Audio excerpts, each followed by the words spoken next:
D.Pharma full form Diploma in Pharmacy. Duration 2 वर्ष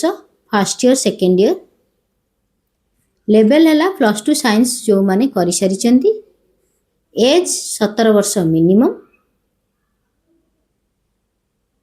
eligibility देखिले जो मानकर +2 रे 50% एग्रीगेट मार्क अच्छी विथ फिजिक्स केमिस्ट्री बायो और मैथमेटिक्स एडमिशन क्राइटेरिया देखिया गले आपनकर 12th रो मेरिट लिस्ट अनुसार एडमिशन हबो आ किछि किछि कॉलेज एंट्रेंस एग्जाम करूछंती regulated by PCI pharmacy council of India career